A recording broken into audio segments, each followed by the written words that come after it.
Hi, welcome to VC Circle. I'm Lohit Jagbani. We are here at TVM Capital in Bone Hall press conference.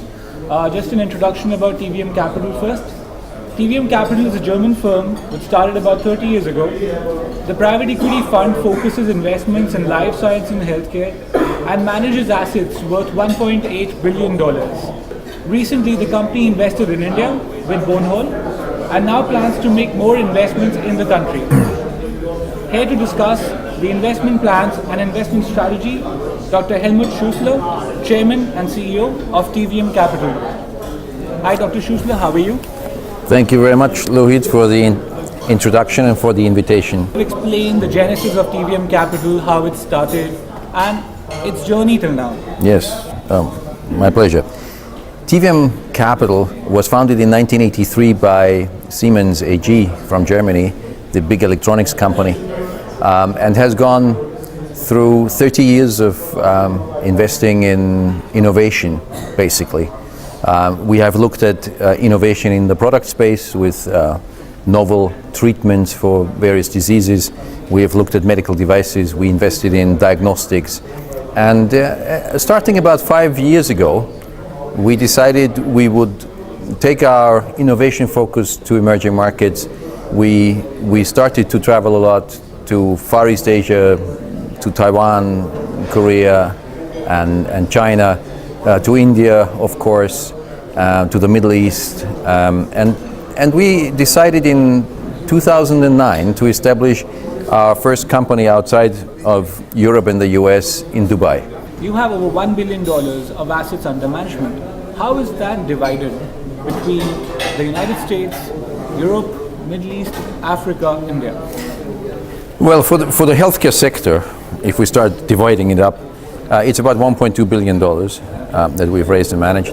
Of the $1.2 billion in healthcare, really it's about $1.1 billion that are currently managed out of Munich and Montreal that focus on innovative businesses and innovative products in pharmaceuticals, devices, and diagnostics. It's about 100 million plus that focuses on healthcare services, mostly in the Middle East region. And we have started to look at Africa, especially Eastern Africa, as an investment geography. And because of Bone Hall, we have become more active in India. And we indeed try to figure out what we can do in India. So that probably was not the plan earlier when you called it TVM Capital MENA, where MENA stands for Middle East and North Africa. Yes. Are you planning to sort of change the name of the fund that would look at Africa, Middle East, India? Yeah, we're thinking about it because, truth be said, when we opened up in Dubai, it was really very much focused on the Middle East and North Africa. And now we have realized, just very practically speaking, if you are in Dubai and you board a plane, in 3 hours you're in Cairo, in 2.5 hours you're in Delhi, in 2 hours you're in Mumbai. But if you go to Morocco, it's a 9-hour flight. Okay. So the Maghreb, Morocco, Algeria, Tunisia, Libya, that's very far away from us. And as a private equity investor, you want to be close to your companies. Taking a whole day to fly somewhere and another day to fly back is not sound. So I think we have kind of changed our focus a little bit into Levant, Egypt, GCC, and now increasingly we're looking at India. What would the new name be?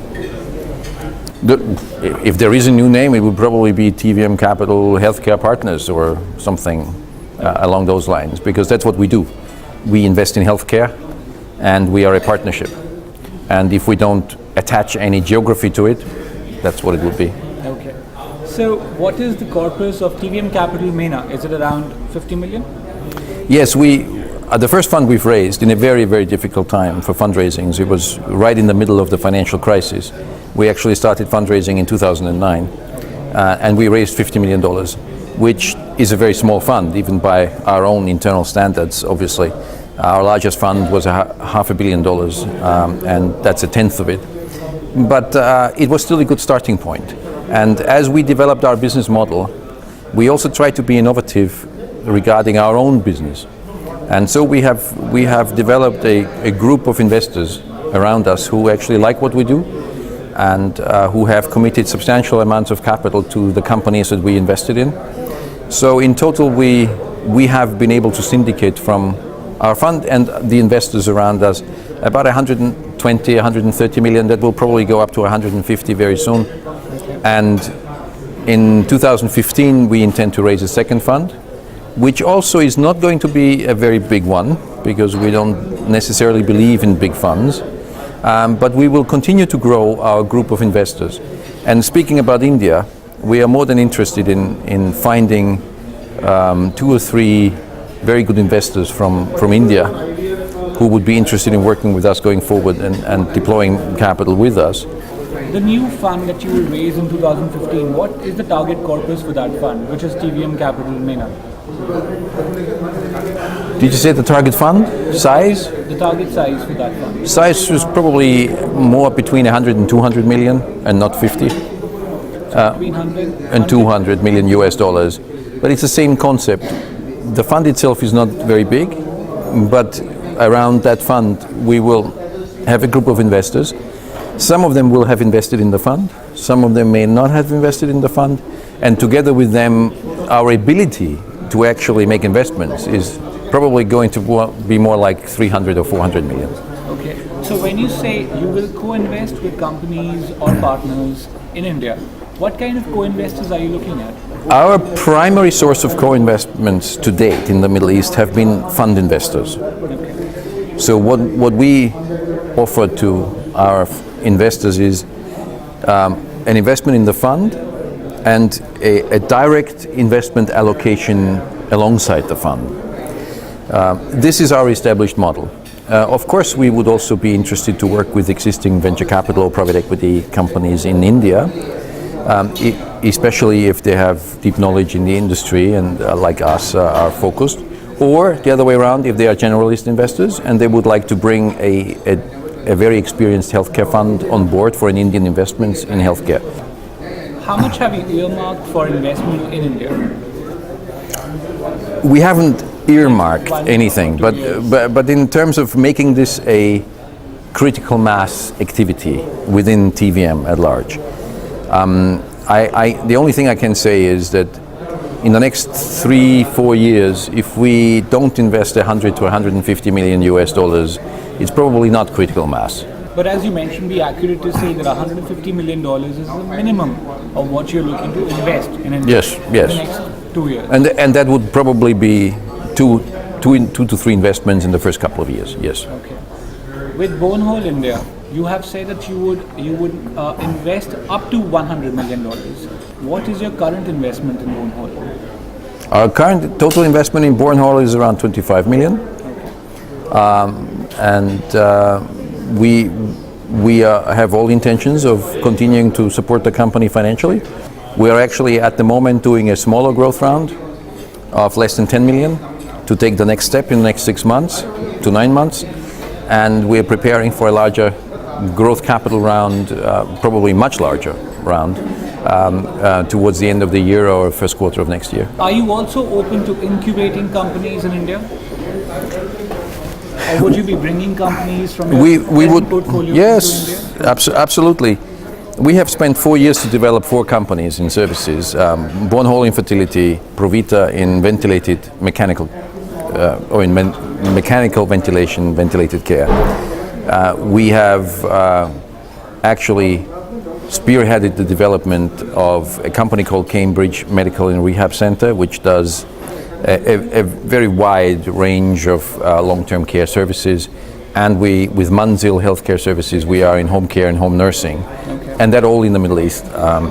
Of course, it would be quite natural for us to look at those types of markets and those types of services and see if we can apply them to India. We have sources which say that Pro Vita could be the next company from your portfolio companies which could enter India. It could be. It's certainly the most developed of our existing companies. It's now 3 years open. It's a highly profitable company. It has the resources to look at India. The question, of course, in a market like India is affordability. In Abu Dhabi, especially in the generally in the UAE, the social contract between the government and its people allows for a very expensive service like Pro Vita. Because if you want to do it well, it's a very expensive thing to do. You have plans to invest about $100 million or a minimum of $150 million in India. Is any of that capital going to be invested for Pro Vita to come into India? Is there anything on the drawing board right now? Not right now, no.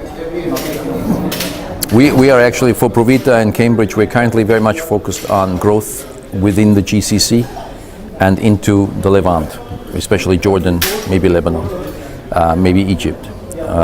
So this is the more natural growth path for a company from the Middle East. How closely are you looking at diabetes in India to make investments in? Well, diabetes in India as well as in the Middle East is a huge topic. It's also a highly complex topic.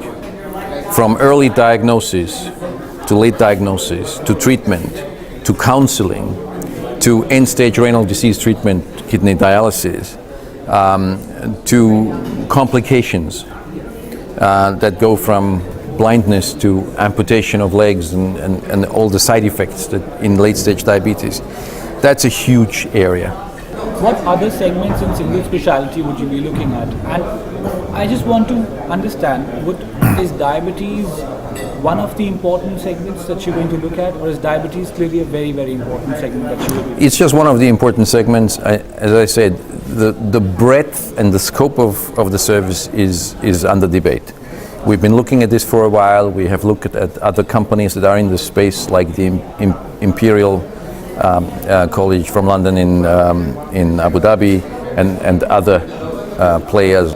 We try to figure out what it is that drives the success of these businesses.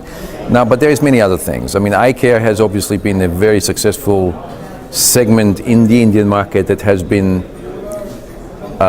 consolidated, that has seen the development of a couple of chains that do it very successfully. Yeah. So the big question is, can we do something similar?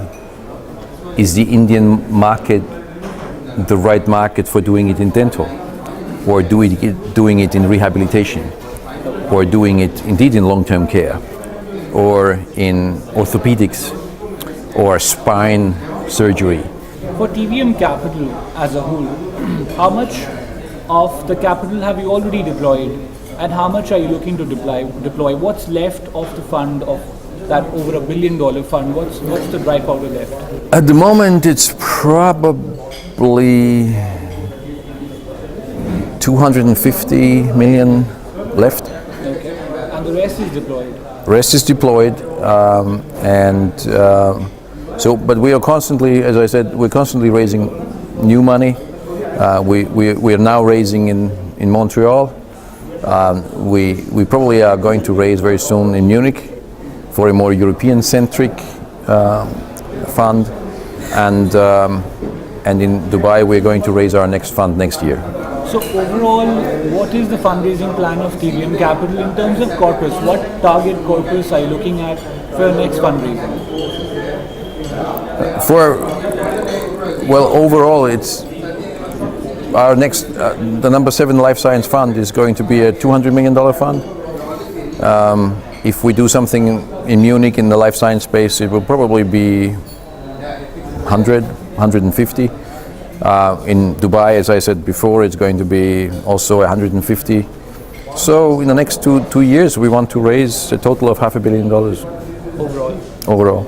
A number of your portfolio companies in GCC have gone and registered or done an IPO outside the country. Is there a similar plan for Bonhall also in India? Yes, obviously Bonhall would lend itself to an IPO strategy. I think probably in 2 years from now, we would be looking at this option. We're also looking at acquiring established and profitable IVF businesses in India, as well as in countries outside of India, in Asia or in the Middle East, to grow the business more aggressively. As I said before, money is not the gating item. It is conceptual. How do we grow the business fast? How can we take it to a size that would allow it to go public? Because I think that a company like Bonhall should probably have between $100 and $150 million in revenues to be IPOable. And then it depends, do we follow NMC and Al Noor Hospital from Abu Dhabi and go public in London, or will the local markets in the UAE open up? I would have a preference for the local markets, but that requires a couple of changes in the regulation, because right now it would be very difficult to take Bornhall public in, for example, in the DIFC. Is TVM Capital a majority stakeholder in Bornhall, India? We're not a majority stakeholder, but together with our co-investors, we own around 70% of the company.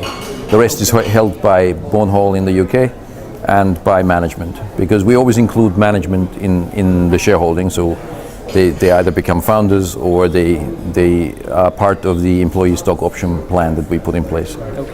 Who's heading the TVM Capital office in India? We don't have one at the moment, and we have no near-term plans, because currently we are in the prospecting phase.